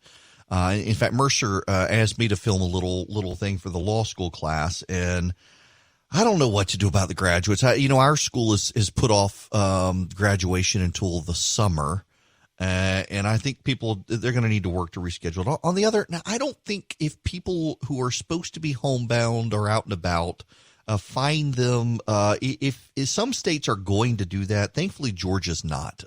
If I were governor, I wouldn't. But if you're out and about and you're not supposed to be out and about and they say you're going to get fined, I guess you get fined. In Birmingham, they're going to arrest you if you're out and about without a mask on because you're supposed to wear a mask. And by the way, there's precedent for this. Birmingham did this in 1918 in the Spanish flu outbreak. Atlanta did it as well. There were signs out, wear a mask or go to jail. And they literally would round you up and take you to jail if you weren't wearing a mask. And it actually caused the Spanish flu to get into jails in San Francisco and elsewhere because of it. A lot more people died. I don't understand why people have lost the ability to nuance this stuff these days. The government is allowed to classify businesses as essential and non-essential. They are. There are entire chapters of law on this, and there are Supreme Court cases to back it up. And you may not like it, but there are plenty of laws I don't like. I think the phosphate ban in dishwashers is ridiculous. I think the ban on incandescent light bulbs is ridiculous. There are all sorts of laws I don't like, but it doesn't mean government can't do them. Just because you don't like a law doesn't mean it's unjust. That's what elections are for. Elect someone who will change the law. That's the bottom line here. And that's why I think the situation in Texas is complicated.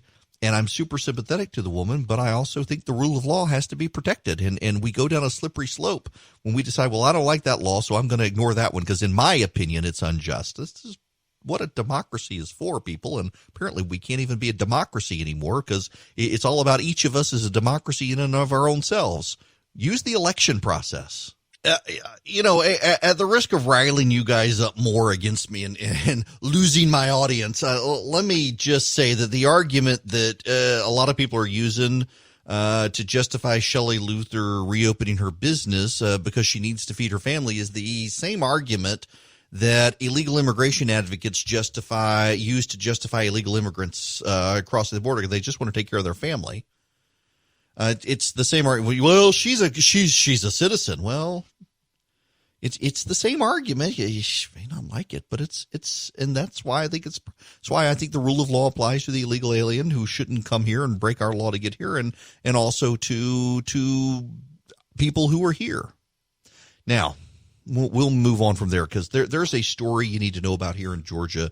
It is not COVID-19 related. There is a deep corruption running within our Republican Party here in the state that we need to deal with, or the voters are going to deal with it. And it involves the Speaker of the House, David Ralston, and his continued efforts to undermine anti-corruption Republicans in the state legislature.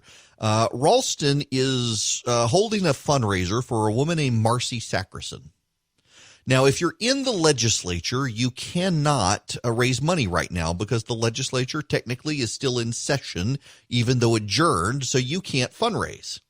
So Marcy Sackerson is running against Philip Singleton. Philip Singleton won a special election. He's a combat veteran, Republican, won a special election, and he supports getting rid of the speaker for all the bad things the speaker has done. He's come on record saying as much. And so the speaker is trying to fundraise for Marcy Sakerson at a time Philip Singleton isn't allowed to raise money. And they've managed to set the primary to be before the legislature concludes, so Singleton can't raise money. Maybe the governor should come out for Singleton, given the crap the speaker did to the governor last week with that rigged poll showing the governor is losing the state. Singleton is an anti-corruption Republican, and he's made no secret of the fact that he thinks the speaker engages in bad practices that are ethically dubious, among other things, including dragging out trials for alleged criminals so that they never have to go to trial. He essentially monetized a law that the speaker could defer cases indefinitely, and you actually had people who were accused of crime saying they paid the speaker thousands, tens of thousands of dollars to ensure they would never have to go to court. To never have to face their victims. One victim was a 12-year-old girl who was molested by a preacher staying in her home, and she's now in her 20s, has all sorts of difficulties dealing with the trauma of it. And it's gone on so long, the preacher never even got accused, never even got found guilty. He pled to a lesser crime. He pled to inappropriately touching her and was sent back to his home state. And I just am infuriated by the willingness of Republicans in our state to give the Speaker of the House a pass on things like this. And now he is using the inability of legislators to raise money because of the law to raise money for the opponents of Republicans he doesn't like. The speaker, to my knowledge, thus far is not doing any fundraisers for Republicans challenging Democratic members of the House. He's only raising money for a Republican who has pledged to support the speaker and keep him in power against an incumbent Republican state representative who says the speaker is corrupt and needs to go. Now, you could say that that's all fair in love and politics, totally fair. But we got a corruption issue with our Speaker of the House, indisputably so. It's going to become a campaign issue, and the Republicans in the House won't stand up to him. And, interestingly enough, I looked at the money that Sakerson is raising, Marcy Sakerson. This district, if you're wondering, it runs from Noonan to Peachtree City. And the money that Sakerson is raising, she's raised $50 from inside her district, and something like 90% of the money comes from entities that have direct ties to either her father, former Congressman Lynn Westmoreland, or to her consultant. Her consultant is also on the House Republican Caucus payroll, running the House Republican Caucus. So the speaker has put in charge of the House Republican Caucus Marcy Sakerson's campaign consultant, who and then is running a fundraiser for her that will also benefit her. The whole thing reeks of corruption. And why are Republicans in this state turning a blind eye to it? Why are Republicans in this state not standing up to the speaker? Look at what the speaker did just the other day. The speaker released a poll that threw the governor, Kelly Loeffler, and David Perdue and President Trump under the bus. The poll, which all the media reports left out, it was in part text message based and part online polling based, meaning it's not a credible poll. The speaker released this poll to show the governor's worst performance ever. Got national headlines that Brian Kemp was so screwing up the state of Georgia, everyone was rejecting him. And you know who turns out smelling like a rose in the poll? The state legislature. Ironically, no one in the poll knows what the legislature is doing right now, but somehow they come out smelling like roses. They come out good. I mean, if I were the governor, I would be rallying Republicans to Philip Singleton right now. Philip Singleton's had the governor's back. I mean, as a way to stand up to the speaker on this issue with what the speaker has done, I think it would be fitting to go down there and take up for Philip Singleton. You can't hold a fundraiser for the guy, but you can certainly go out there and let people know that this guy needs to get reelected, to stand up to corruption, that he's a fighter. He's a veteran. He's a combat veteran who went to the Middle East to keep us safe and comes home and stands up to corruption here in the United States. And we have the Republican Speaker of the House in Georgia out to get him as a result. That's sad to see. Now, the other thing we have here happening in the state of Georgia, let me get you the headline from the AJC. Abrams burnishes foreign policy chops in pursuit of VP nomination.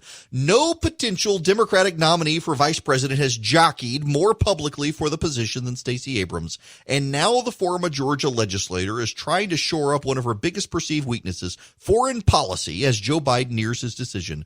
She published an article in a trade journal this month laying out her foreign policy vision. Her allies and aides are emphasizing her overseas work, and her most recent book, to be released in June, includes a sharp focus on the threat of authoritarianism around the globe. It's the latest phase of Abrams' extraordinarily candid effort to persuade Biden to select her for the number 2 spot, flipping the script of potential running mates who usually sidestep public talk of a promotion while working behind the scenes to do just that. Even as Abrams focuses on foreign affairs, the Georgia Democrats keeping one eye on a singularly domestic matter, another campaign against Brian Kemp, a rematch that's seen by her aides as allies as a near certainty in 2022 if Biden passes her over. Abrams is making her direct case to be vice president in all manner of outlets, on daytime talk shows and late night TV, podcasts and magazines, national outlets, and hyperlocal publications. She and her aides say she's following one of her hallmark principles, answering questions forthrightly. The problem, though, is that she's now largely denying that she's trying to campaign to be vice president. And there are plenty of people who are criticizing her for doing this. There are plenty of people out there right now on the Democratic side saying this is too in your face. You know, someone who's actually being considered? I mean, the Biden campaign in the New York Times, man, the quotes in the New York Times are pretty brutal. They are so over Stacey Abrams at this point. You know, one of the people that they're looking at almost to spite Abrams? Keisha Lance Bottoms, the mayor of Atlanta. That's right. And I am told very reliably that one of the reasons they're looking at Keisha Lance Bottoms is to send a signal that they're over Abrams.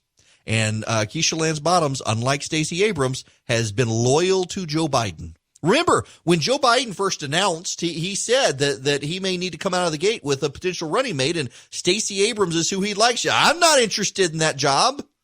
And that's what Abrams did. She said she wasn't interested in the job when Biden tried to offer it to her out of the gate. Threw him under the bus. And now suddenly she's hyper interested in it. But the Biden campaign remembers. And they're not interested in it. I gotta say, and you know, this is probably going to be my syndicated column, is Stacey Abrams as Shakespeare in Love, and it's such a good comparison in my mind. And no one's talked me out of it thus far, and I've brought it up with you guys that Miramax doing the open campaigning for Shakespeare in Love to win Best Picture against Elizabeth and against Saving Private Ryan, the 99 Oscars, and it was a huge outrage that it actually won, because as much as it was a fine film and Gwyneth Paltrow won the Best Oscar, for her best actress, won the Oscar for best actress. It wasn't a film that held up over time, and Saving Private Ryan to this day is considered one of the greatest World War II films ever made. And it left such a bad taste in the mouth of people in Hollywood, the open campaigning for Shakespeare in Love, that to this day, if you openly campaign for the Academy Award for Best Picture, the odds are you're not going to get it. And Stacey Abrams has run afoul of the Shakespeare in Love rule. She's so openly campaigning, and the hilarious part is she's now that I'm not campaigning for vice president. She wants to talk about being open, honest, and candid, and yet now I'm not actually openly campaigning for vice president. I'm just getting out there as a defender of the vice president. Yeah, whatever. We all know what you're doing. And it's not going to work, Stacey. It's not going to work. By the way, one of the things that Stacey Abrams and other Democrats have been blasting the president for is the rumor that he was going to shut down the coronavirus task force. Turns out he's not going to. I thought we could wind it down sooner. I had no idea how popular the task force is until actually yesterday. When I started talking about winding it down, I didn't know whether or not it was appreciated by the public, but it is appreciated by the public. It is. Here's Kayleigh McEnany. He decided that coronavirus task force is here to stay. They've done great work. I've witnessed it. I'm in the coronavirus task force meetings, and they've gotten our country through this. There were supposed to be 2.2 million deaths, and we're at a point where we're far lower than that, and it's thanks to the great work of the task force and to the leadership of President Trump. Notice the twist there. There were supposed to be 2.2 million deaths. See, the White House, unlike many of the president's supporters, ironically, the White House is owning the models. The White House is owning the models. Look, they said we were going to have 2.2 million people dead just to the virus and an additional 2 million people dead because they wouldn't be able to get in the hospital for other stuff. And now we may have 100,000 deaths, which is still more than the president would like. But it shows the models are right. The model truthers out there are being proven wrong, I think, because the IHME model on the death toll, it turns out we're now well within the range. People are ignoring that fact, but it's true. And you still got people out there saying the models were always wrong. Now, the models are actually proving to be pretty spot on with what things are doing right now. And the White House team is owning it and saying, listen, because of this coronavirus task force and because of the president's leadership, we're not going to get 2 million people dead. I've been saying for over a month now that that's the tack they needed to take, and they're taking it now. And good for them for doing it. And it is starting to drive Democrats insane. The Democrats are losing their mind over this.